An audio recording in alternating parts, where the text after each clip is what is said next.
სახელითა მამისათა და ძისათა და სულისაწმინდისათა.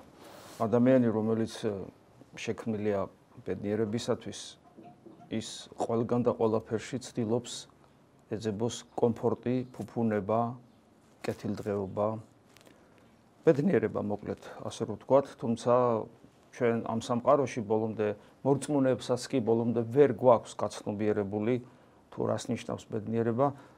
იმ იშვიათი გამონაკლისების გარდა, რომლებმაც თავის თავში ღმერთი განიცადეს. განხვრეტობილი ცხოვრებით ქრისტესთვის იცხოვრეს.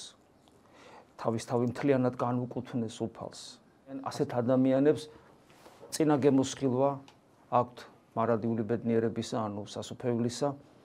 თუმცა სრულად მაინც ვერა, იმიტომ რომ პავლეზე დიდს იშვიათად ნახავთ, თუ ნახავთ, მაგრამ პავლესაც ეს ქონდა, იგი ხედავს სარკიდან, ანუ ან გაუჭვირვალე მინიდან, ხოლო პირისპირ წარდგომას ღვთის წინაშე და სრულად მიღებას იმ ბედნიერებისა, რაც უფალმა ადამიანს განუმზადა, ამას ის მომავლისთვის ელოდება. ხოლო ამ სოფელს საშინა კი ადამიანს აქვს ტანჯვა, იმიტომ რომ ამ სოფელს ჭირი აქვს. თუმცა უფალმა გითხრა, რომ მე მეძლევია სოფელი, მაგრამ ჩვენ უნდა გვესმოდეს, რას ნიშნავს, რომ უფალმა სძლია ამ სოფელს და ის უნდა გვესმოდეს, რას ნიშნავს უფალმა დაამარცხა სიკვდილი. მაშინ როცა ჩვენ ჭირიც გვაქვს და როცა სიკვდილითაც, ფიზიკური სიკვდილითაც უნდა მოვკვდეთ. მაგრამ ქრისტიანმა ეს ყველაფერი ძალიან კარგად უნდა იცოდეს, გაცნობიერებული ქონდეს, განცდილი ქონდეს.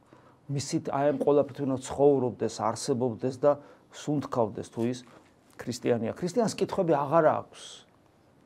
ნამდვილ ქრისტიანს გულისხმობ, ჩვენაერებს აქვს. ნამდვილ ქრისტიანს კითხვები აღარ აქვს ღვთის წინაშე. რატომ? ეგრეთ თქვა უფალმა და იმიტომ. და რატო ამბობს უფალი ასე ამას? იმიტომ რომ როცა ადამიანი ნამდვილი ქრისტიანია, მაშინ ღმერთი ცხოვრობს და მან ისე რომ ლოგიკურ აპარატს შეიძლება არც კი მიეწოდებოდეს ინფორმაცია განჯის დონეზე, მაგრამ შინაგანად ადამიანმა იცის ყველაფერი.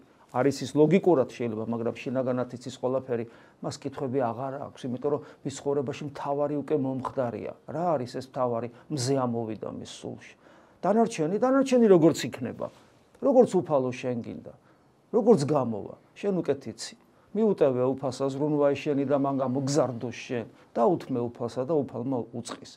აი ესე ცხოვრობს ნამდვილი ქრისტიანი, ამიტომ ის მართლაც სიმშვიდეში ცხოვრობს და წინა გემოსხილვა აქვს ბედნიერებისა. მაგრამ ეს ყველაფერი რაც ჩამოთვალეთ, ასეც რომ იყოს, ჩვენ ვხედავთ განსაცდელებს და მით უმეტეს განსაცდელებს იმათ ცხოვრებაში, ანუ ჩვენ ცხოვრებაში, რომლებიც იმ სიმაღლეს ვერ ავართ მიწევნული, რაზეც ჩვენ ვსაუბრობთ.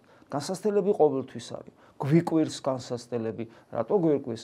იმიტომ რომ ჩვენ გვაქვს ხშირად ილუზია, რომ ქრისტიანები ვართ. რატო გვაქვს ეს ილუზია? იმიტომ რომ ჩვენი გარეგნობა, უпроსორედ ჩვენი ეკლესიისადმი კუთვნილება ცალსახაა, აშკარაა, რომ ჩვენ აქ ვართ, ჩვენ საიდუმლოებში მონაწილეობას ვღებულობთ და რაღაცას ვცდილობთ, მოკლედ, ხო ვცდილობთ და ამიტომ აქედან გამომდინარე გვექმნება ილუზია, რომ ჩვენ ქრისტიანები ვართ. კიდევ ვიმეორებ, ჩვენ არც ერთი ჩვენგანი, არც ერთი გონიერი მეტნაკლებად ადამიანი და კაცი ცნობიერებული სარწმუნოებრივ ცხოვრებაში არ გაკადნიერდება და არ იტყვის, რომ მე ესე იგი სწორად ცხოვრობ და მე ყველაფერი კარგად მაქვს სულიერად. ამას არც ერთი არ ვამბობთ, მაგრამ ეს ინტუიციურად ქვეცნობიერად ჩვენში მუშაობს, რომ ხო, ნუ ეხლა ვართ რა და რაღაცას ვთილობ და ვაკეთებთ ეხლა როგორც შეგვიძლია.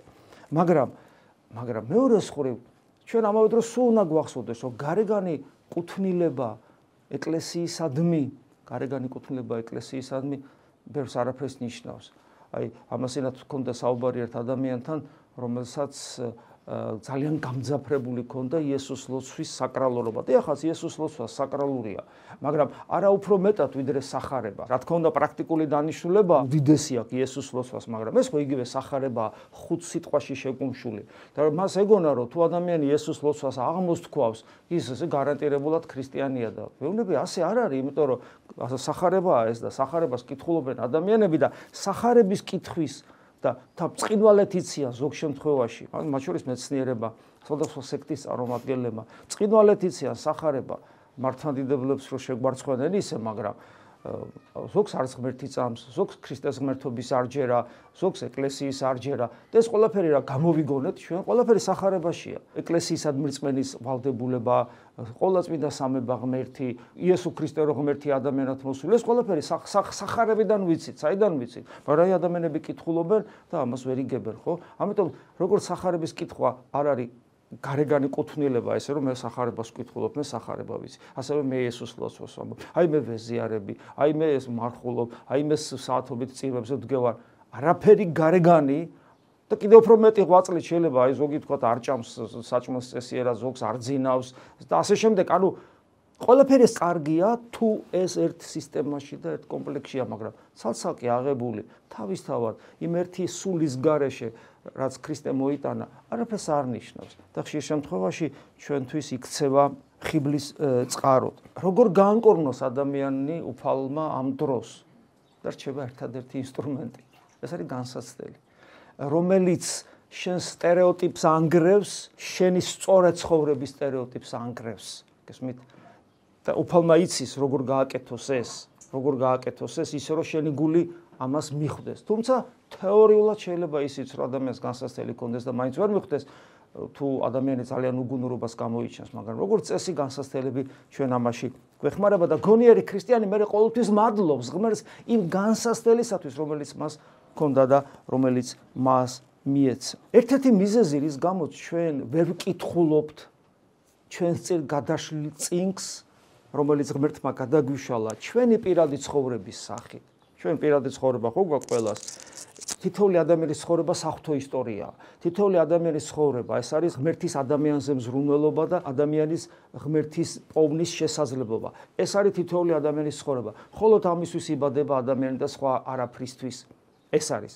და ეს ჩვენ ძალიან კარგად უნდა გვახსოვდეს, რომ ეს ამ სამყაროს არსი სწორედ ამაში მდგომარეობს, რომ ღმერთი ზრუნავდეს ჩვენზე და გვიბიზგებდეს სიკეთისკენ და ჩვენ კიდე ვცდილობდეთ ღმერთი ვიპოვოთ. ამისთვის არის ეს სამყარო. მაგრამ რატო ვერ ხდება სწორად წაკითხვა საკუთარი პირადი საღვთო ისტორიისა? და დღეს ეს სიტყვები, რომელიც ჩვენ გვესმა მათ ესახარებიდან, იესო რქვა თავის მოწაფეებს ეუბნება, რქვა მათ, ანუ ჩვენ გვეუბნება უფალი, თუ ჩვენ ქრისტეს მოწაფეები ვართ და თუ ვთვლით რომ ვართ ქრისტეს მოწაფეები, თუნდაც უღირსნი, მაგრამ ეს კარდნიერება თუ გვაქვს, იხილეთ და ეგრძალენით. ანუ შეხედეთ, დაინახეთ და თამთხილად იყავით და რისგან? ცომისაგან ფარისეველთასა და სადუკეველთასა. გასაგებია რომ მე თვითონ ვეხსნის ფარისეველებზე და სადუკევლების მოძღვრებაზე საუბრობს. ანუ ვიზე საუბრობს, რომ განვავრცოთ და ჩვენთვის გასაგები რო იყოს. საუბრობს იმ რელიგიურ ადამიანებზე, რომლებიც ზედმიწევნით ასრულებენ სწორედ იმ გარეგან ჟულს, რომელსაც ჩვენ საუბრობდით, იმდანაც ზედმიწევნით, რომ გაოცდებით და გაოგნდებით და იმდანაც დიდი ერთგულებით, რომ თავსაც წირავდნენ, თავს ყდებოდნენ, მოწამეობრივი, აი ამოწმებდნენ. ჩვენ ვიცით, რომ აი მოწამეობა არის დამოწმება, ხო რაღაცის. და ჩვენ ხანდახან ვფიქრობთ, რომ მოწამეობა, ანუ ტანჯვა იდეისათვის ეს ყველაფერი კარგია და ყველაფერი კარგი სულაც არ არის. მოწამეობა მხოლოდ ქრისტეს ღმერთობის დამოწმებისთვის არის, ის რასაც სათნოება ქვია თორე. მოწამეობა შენი ახირებისთვის, შენი რელიგიური გზნობებისთვის, შენი რაღაცა იდეებისათვის არაფერს არ ნიშნავს. მოწამეობა, ანუ დამოწმება შენი ცხოვრების წესი და სისხლითაც კი ქრისტეს ღმერთობისა არის. თორე აგერ ფარისევლებიც და სადუკეულებიც ხშირ შემთხვევაში მოწამეობრივათაც კი აღესრულებოდნენ და უფალს რატო არ მოსწონს? რა არის ეს მოძღვრება, რომელიც არ მოსწონს? რაშიც გვაფრთხილებს? ჩვენ ხოლმე არც ფარისევლები ვართ 21 საუკუნის ქართველები და არც სადუკეულები. რაშია საქმე? რატო გვჭირდება ჩვენ ეს? ფარისეველი, როგორც მრავალჯერ გვითხოვს, ეს არის გარეგანად რელიგიურად მაცხოვრებელი ადამიანი, ხოლო სადუკეველი ადამიანი ასევე გარეგნულად რელიგიურად მაცხოვრებელი ადამიანი, რომელსაც დამატებით არ სწამს მარადიული სიცოცხლის და ყველაფერს აკეთებს ამ ქვეყნიური კეთილდღეობის მწვერვალების დაპყრობისთვის, ანუ კარიერისტია. ჩვეულებრივად მისი რელიგიურობა პირდაპირ უკავშირდება ამ ქვეყნიურ ბედნიერებას. ეს არის სადუკეველი. ფარისეველი, რომელსაც სწამს მარადიული, მაგრამ შეპყრობილია საკუთარი კეთილშობილებით და ვერ ხედავს იესო ქრისტეს. აი ამას გვაფრთხილებს და ჩვენ სამწუხაროდ ძალიან ხშირ შემთხვევაში შეიძლება რომ ეკლესიაში ასე და ამგვარად ვიყოთ. ანუ როგორ ვტყბებოდეთ საკუთარი რელიგიურობით, საკუთარ რელიგიურობას და ქრისტეს ეკლესიისადმი კუთვნილობას, და ღვთისმშობლის პრეტენზიულობას ვიყენებდეთ ჭყალებში, როგორ უნდა გამოიყენო, მაგრამ ეგრეა, ვიყენებდეთ იმაში, რომ ამ ქვეყნიური პრობლემები მოვიგვაროთ და მეწიც კარიერა გავიკეთოთ, გამდიდრდეთ და ასე შემდეგ. და გამოვჯამთელდეთ და შვილები დავაქორწინოთ და ყველაფერი რასაც. აი ეს არის ფარისეულობა და სადუკეულობა.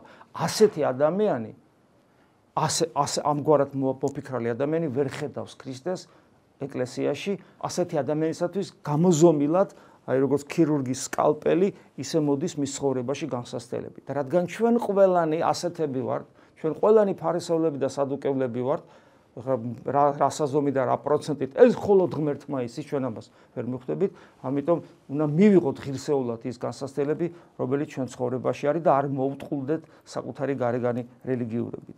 აი კორინთელთა მიმართ ეპისტოლეში პავლე მოციქული ესეთ რამეს ამბობს, ეს პირველი ეპისტოლეა მეათე თავი. არ ამნებავს უმეცრება თქვენი ძმანო. ნახეთ, ვიქნებ ქრისტიანი ხო ხარ, უმეცარი ვიქნები. და ხა გვიხსნის რა უმეცრებაზე საუბრობს.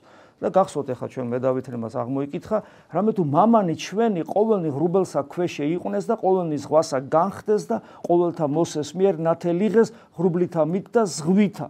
ყოველთავე იგივე საზდელი სულიერი ჭამეს, ყოველთა იგივე სასუმელი სულიერი სვეს, რამე თუ სუმიდეს იგი სულიერისა მისგან კლდისა, რომელიც მათ შეუდგა და ეს კლდა იყო ქრისტე.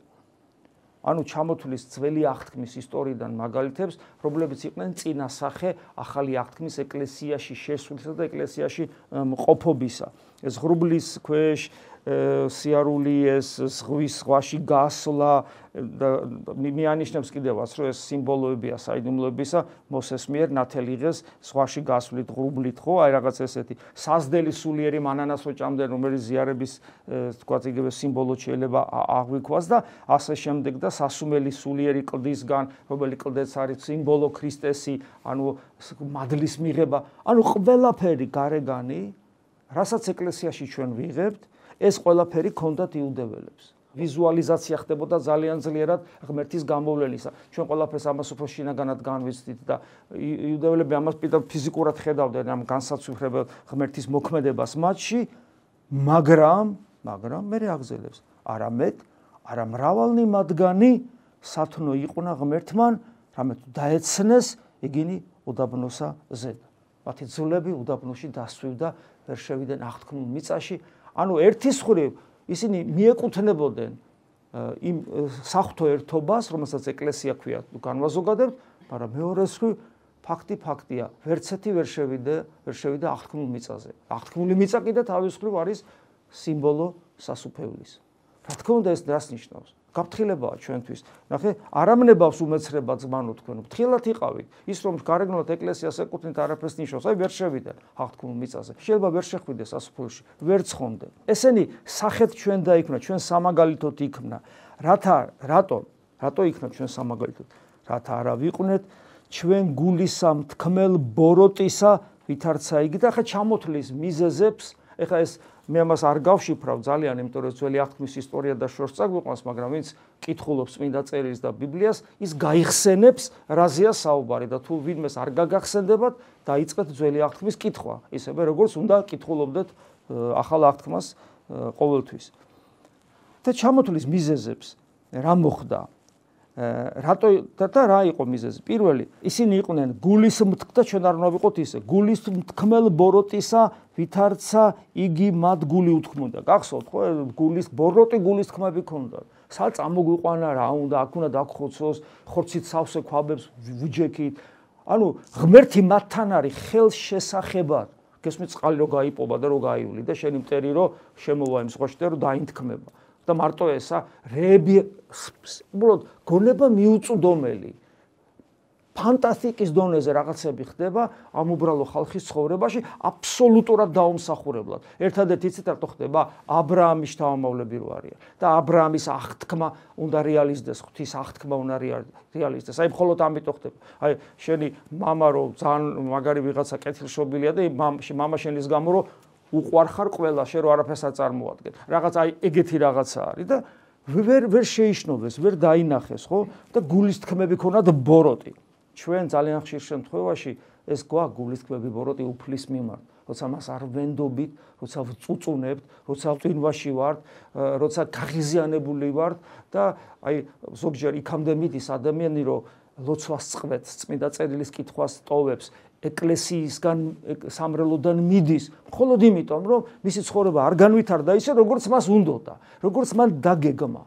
მოვიდა მოულოდნელად რაღაც განსაცდელები და აიბუზა ხვირი აი ყველაფერს და წავიდა. ვიღაცებს ებუტება, საბოლოო ჯამში რა თქმა უნდა, ღმერთს ებუტება. ეს არის გულის თქმა ბოროტი, რომელიც თუ არ მოკალი იქვე და როგორც გველის წიწილი თავი თუ არ გაუჭეჭყე და კლდეს არ მიახეთქე, როგორც დავით მეფსალმუნი ამბობს და კლდე კიდე ქრისტეა, ის აუცილებლად გაიზრდება და მთელ შენ არსებას მოიცავს და თავის ჭკუაზე გატარებს და ეს იქნება ეშმაკი, რომელიც შენში ცხოვრობს. თუ გულის თქმა ბოროტ გულის თქმას არ მოკლავს.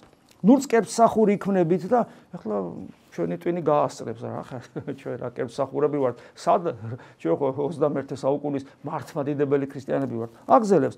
ნურც კერპსახური იქნებით, ვითარცა იგი მათგანი ვინმე, ვითარცა წერილარს დასხდა ერი ჭამა და სმად და აღსდგეს სიმღერად. აი რას უწოდებს კერპთაყვანისმლობას. რა თქმა უნდა იქ ოქროს ხბო დადგეს, მაგრამ პავლე მოციქული ამ ოქროს ხბოს რატომ არ ახსენებს, როგორ ფიქრობთ? აი მარტო ახსენებს ამ ჭამას მას და იმიტომ რომ ამათ არც ეს ოქროს ხბო არ ედარდებოდათ. ეს იყო უბრალოდ საბაბი, რომ მოსე ჩაარჩამოდის, აქვნა და მოდი და დაიწყეს ესე იგი უზნეო ცხოვრების წესი დაიწყეს, მოდი ესე ვთქვა. ეს დაახლოებით რას გავს, რომ ზოგიერთი კაი ჩვენი ქრისტიანი 48 დღე რომ არხულობს აღდგომის წინს და ან შობის წინ 40 დღე და შობის ან აღდგომის სუფრაზე რომ ჩათორება ბოლომდე, აი ამას გავს.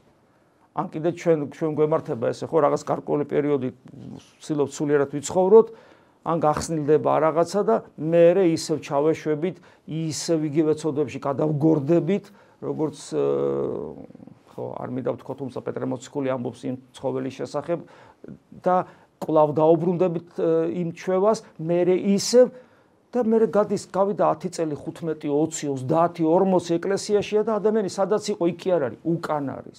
რატო ხდება? კერპთაყვანისმელია. სად არის მისი კერპი, კაცო? მისი კერპი არის მისი ხორციელი ჰედონიზმი, არის მისი კერპი. რომ ისი ამოვნოს არის მისი კერპი.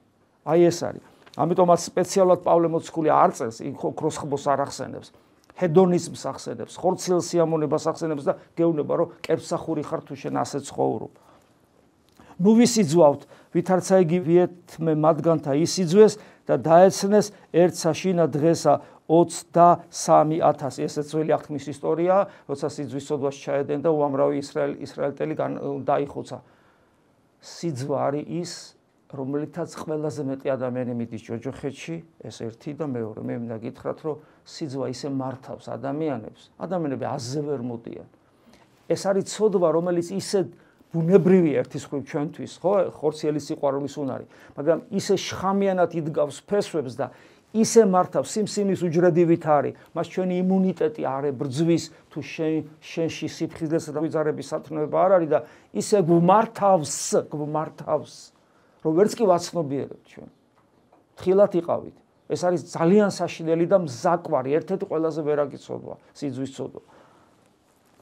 ნუ განსცდით უფალს, ვითარცა იგი მათგან და ვიეთმე განსადეს და გველთა მიერ წარწყმდეს. ეს გველების დაგესვლის ისტორია. მე როცა მოსემ ესე იგი სპილენძის გველი აღმართა, რომლის ხედვითაც ინკურნებოდნენ, ღმერთ გამოცდას უწყობენ ღმერთს და უნდობლობას უცხადებენ მოკლედ ღმერთს. და აი ასე მოხდა. ამიტომ ესეც პრობლემაა. ნახეთ, რამდენი რაღაც პრობლემაა, რის გამოც ვერ შედიან აღთქმულ მიწაში. ბოროტი გულის სიტყვები, კერპთაყვანისმლობა, ანუ ჰედონიზმი, სიძვა, ახლა უკვე ესე იგი უფლისადმი უნდობლობა, როცა ჩვენ ესე იგი არ ვენდობი და ეჭვებით ესე იგი ვართ უფლის წინაშე ესა. ნუ ვდრტვინავთ, ვითარცა იგი მათგანი ვინმე დრტვინვიდეს და წარწყმდეს მომსროლის მიერ. ღმერთის წინაშე პირდაპირ ამბოხი და დრტვინვა. ეს ყველაფერი მაგალითებია ძველ აღთქმაში და ამიტომაც ასე ამბობს პავლე მოციქული. ესე ყოველი სახენი შემთხვეოდეს მათ, ხოლო დაიწერა სამოძღვრებლად ჩვენ და ვისთვის ჩვენ და რომელთა ზედა აღსასრული ჟამთა მოიწია. ანუ ბოლო ჟამის მორწმუნეებს და ჩვენ ვართ ეს ბოლო ჟამის მორწმუნეები. ეს ყველაფერი დაწერილია ჩვენთვის იმიტომ, რომ გვახსოვდეს, რის გამო დაკარგეს იუდეველებმა მაშინდელმა ებრაელებმა აღთქმული მიწაზე შესulis შესაძლებლობა და არის ჩამოთვლილი ეს არის ყველაფერი ის რაც ჩვენ გვჭირს და ამისგან ჩვენ უნდა გამთავისუფლდეთ. ამიერიდან რომელიც გგონებდეს დგომას, ანუ ვისაც ეს ყველაფერი ხო გითხარითო პავლე მოციქულებმა. ეხლა შეხო გონია რომ ყარად გახარ და გეუნება რომელი გგონებდეს დგომას, ანუ ვისაც გონია რომ მაგრად დგას, ეგრძალი, ანუ ფრთხილად იყავი, ნუ უკვე დაეცეს. იმიტომ რომ შენ თუ ეს გამოგეპარა, გონია რომ დგახარ და სინამდვილეში ან დაეცემი, ან უკვე დაცემული ხარ. ეს არის. და განსასწრელი შეგემთხვევა ჩენდეს კაცობრიվ განსასწრელი შეგემთხვევა, მაგრამ ნუ გეშინია, რადგან სარწმუნო აღმერთი, მაგრამ თან იმედს გაძლევს, თან გაგაფრთხილა პავლე მოციქულმა. და განსასწრელი შეგემთხვევა კაცობრივად, იმიტომ რომ შენ იდეალური არ ახარ და განსასწრელი მოვა რომ ამ ყველაფრისგან განიკურნო და თან ნუ გეშინია, რამე თუ სარწმუნო არის ღმერთი, რომელმან არა გიტევნეს თქვენ განცდათ უფროის ძალისა თქვენისა. რა თქმა უნდა, ამ ყველაფრისათვის ჩვენ ვისჯებით, ოღონდ ეს სასჯელი კურნებაა, ეს არის გამოცდა ჩვენი სარწმუნოებისა და აქაც ღმერთი როგორც წეგან გითხარით, დასაწყისში ქირურგის სკალპელით მუშაობ, ძალიან ფაქიზად. ნახეთ, არა გიტევნეს თქვენ განცდათ უფროის ძალისა თქვენისა. არავის არ ეგონოს, რომ რისი ატანად შეუულია იმაზე მეტად განიცდება ღმერთისაგან. არა. აუცილებლად ის გეძლევა, რისი ტვირთვა ჩვენ შეგიძლია. არამედ ყოს განსასწრელისა თანა გამოყვანებაცა. განსასწრელისგან შენ გამოყვანება, შენი გამოყვანებაც უნდა. მაგრამ ამისათვის შენ უნდა დაიწყო მასთან თანამშრომლობა. ის რის გამოც ეს განსასწრელი მოვიდა, ის უნდა აღმოიფხვრას შენი არსებიდან, რათა შეუძლოთ დათმენა და ამას ფაქიზად აკეთებს, იმიტომ რომ განსასწრელით კი არ გაისრისო, კი არ გაიჭყლიტო, არამედ მოთმინება ისწავლო და მოთმინებაში სიმხნევეც მოგეცეს, მერე გამოგიყვანს და ღვთისადმი მადლიერებას გაგიჩნდეს და იმედიც გაგიჩნდეს.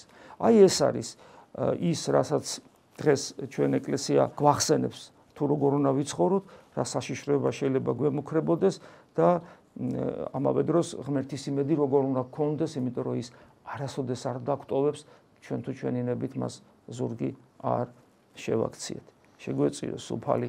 ამინ. მადლი უფლისა ჩვენისა იესო ქრისტესი და სიყვარული ღვთისა და მამის და ზიარება სულისა წმინდისა იყოს თქვენ ყოველთა თანა. ამინ.